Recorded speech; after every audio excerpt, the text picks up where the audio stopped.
So it's great to speak to you, Richard. You're one of my oldest friends in the industry. I don't mean you're old. I just mean I know you I'll take the it in the longest. sentiment it was meant. Exactly, yes. And I remember being sat there chatting to you, and I don't know how many years ago it was, and you said, why don't you look after park operators and help them sell? And we've been doing that since. So thank you very much. I think the cheque is in the post still somewhere. It's taken a long time to get here. That's all I'll say. But I appreciate it. I've been in the industry since 2013, and you've been in longer than me, obviously. How long have you been in? So I've been in this industry 30 years, believe it or not. Gosh. 18 years of those with a park operator, managing both residential and holiday parks, and 12 years latterly with Omar, the manufacturer, so seeing both sides of it. Quite a unique position to be in, having kind of senior roles in both ends of the market, if that's what way to put it. It's been quite an interesting 30 years. Some quite good ups and downs, let's say. I bet you've seen everything. Most things. So where did you start?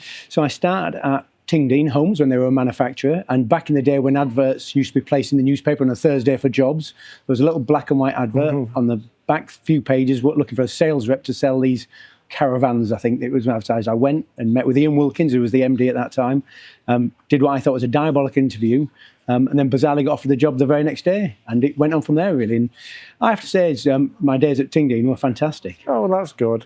And what did you do prior to coming in the industry?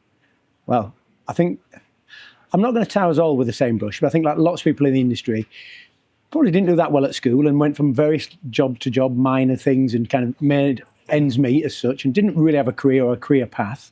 Wasn't fortunate enough to go to university or anything like that. So just really fell into it, really. Okay. Had aspirations to become an engineer, but when I left school, there was no engineering jobs, so there wasn't that availability.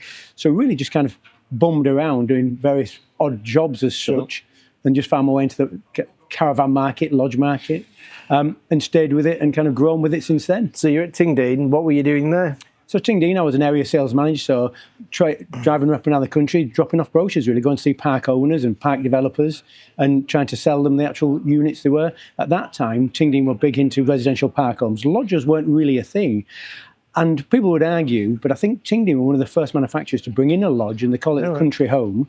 And that was something like, say, 30 years ago, so the late 90s it would have been, and it was one of the very first twin lodge manufacturers, so they were very new. It was mainly predominantly residential homes back then.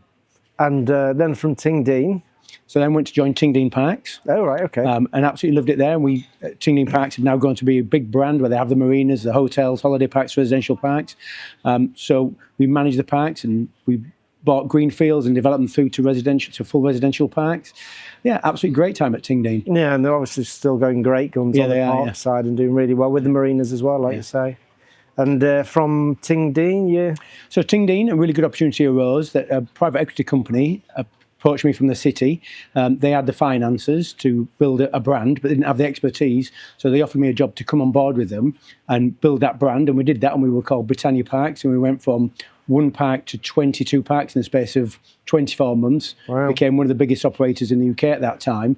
And all was going really well as a business-wise, and really well for me personally. Must have been very exciting times for you.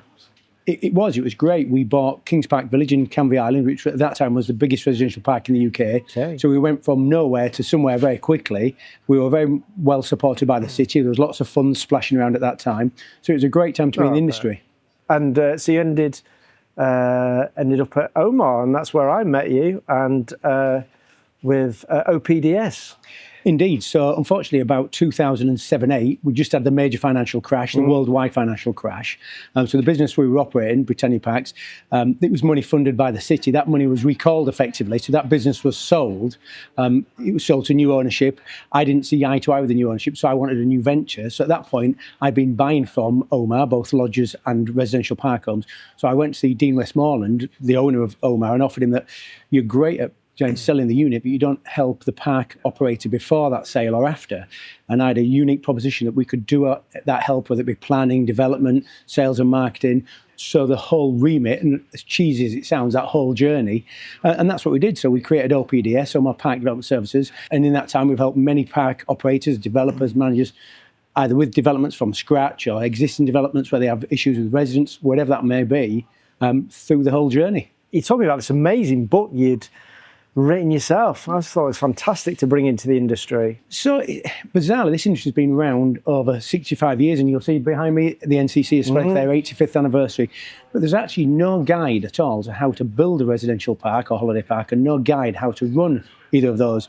So with my knowledge, we put together a quite comprehensive guide with literally how to build a park, talk about the plan permissions, what you would need to lay the roads and bases and etc.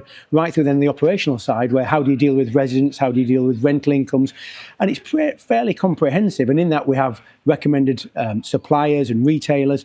So it's the only guide really in the UK to help park operators, either existing park operators, some issues they may have, or new operators into the sector, literally from an idiot's guide from the very beginning, the very kind of greenfield or brownfield through to full development. Yeah, I think it's very impressive. Of course, I'm one of the recommended suppliers, so I'm a big supporter of it. So we're in the industry that we're in. We tend to see it go up and go down. And are we on the way up or on the way down at the moment?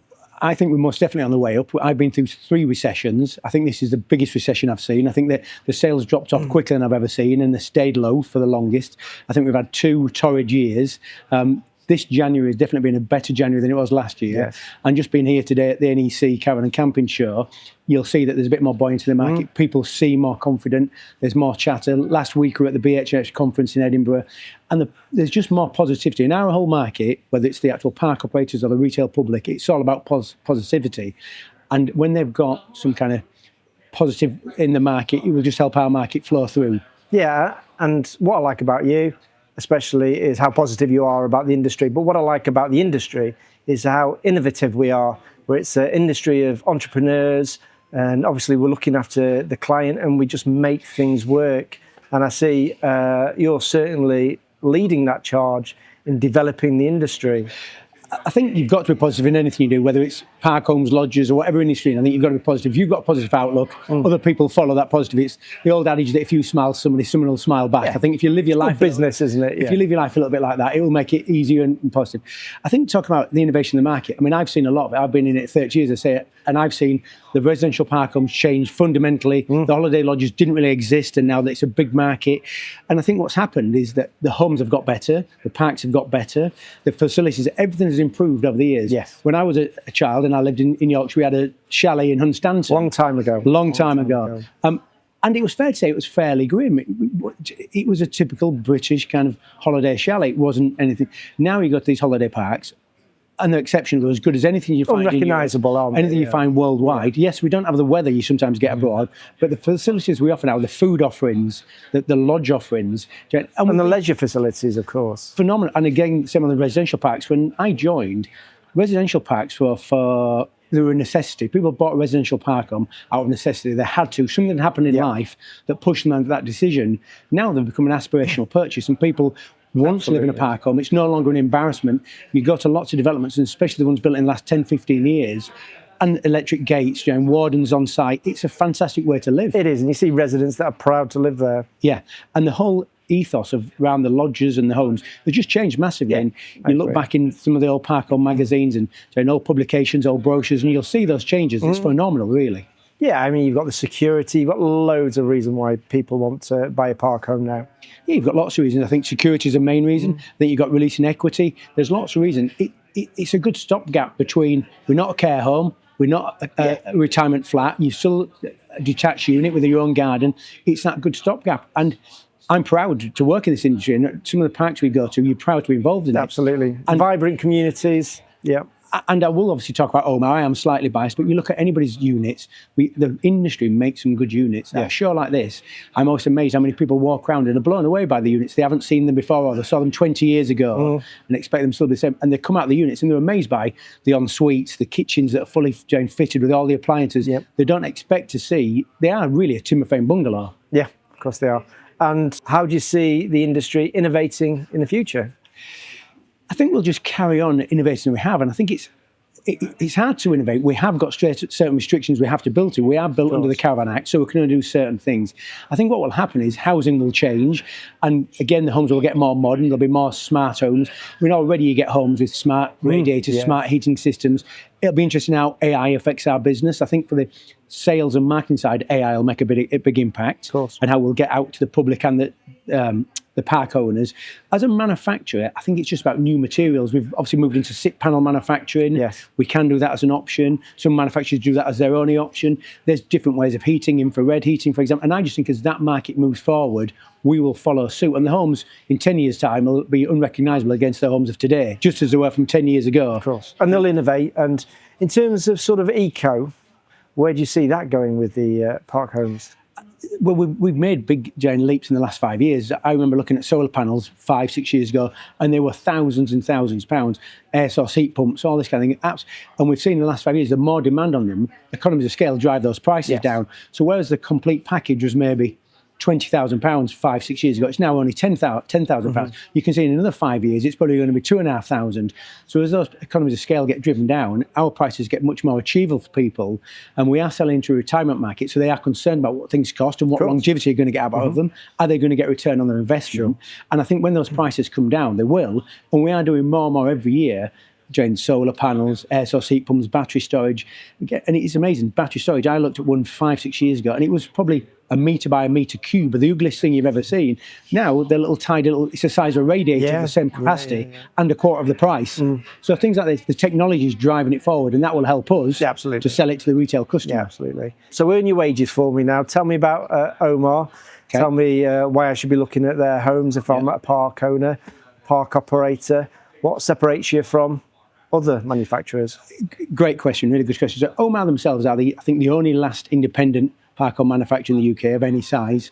We are the biggest manufacturer in the UK, so we have a long, broad history. We're celebrating our 60th anniversary this year. Congratulations. Originally started by the Plesko family, Paul Plesko and his father, David, 6 years ago, so we're a big, well-established company. Myself, personally, OPDS, I mean, that's been a really interesting journey. And how I earn my wages, it's a long burn. And Dean will tell you if he was here that it's been a really long burn for Dean. But where I specialise is that we find people at the very beginning of that journey. So I will go meet a park owner, a landowner, and it can be a 5-year transition that I've got the land, right? We get the planning in place, we're developing the units, then we're buying the units. And that's when I start to earn my money, I suppose. Yeah. They're buying the units, whether they're residential or holiday. And then what happens afterwards? Can they sell them? Are they renting them? They've got an issue with somebody. So it's just helping that journey. And it's very much feeding them through from that beginning. So I would say that they get good value for money from me. Of course they do. And there's some great case studies, isn't there? And we obviously help market those properties. So I've spoken to park operators where you've been instrumental, hand-holding, metaphorically. Well, sometimes, Jane, I mean, you're absolutely right, and there's various ones. I mean, one of the probably most popular, famous, if I can use that word, was Bosworth Water Park. I mean, that was a water park. People would pay a few pounds every day to visit and splash around in the water. We went to see the owners. It was a family business. They wanted to do something different. So we helped them achieve planning for 103 luxury lodges, mostly around the water side. They now sell them as holiday homes from anything from 350,000 to 500,000. And we've helped that journey. They're exclusive customers to Omar. And because of that relationship we've built up, Jane, they are through and through Omar customers. And it's just helping them through from that very beginning through all the steps of the planning, the development. We had to overcome lots of things at that park. That had a gas main running through the site. Originally, they wanted to pump the waste a mile off site under a motorway and under a canal.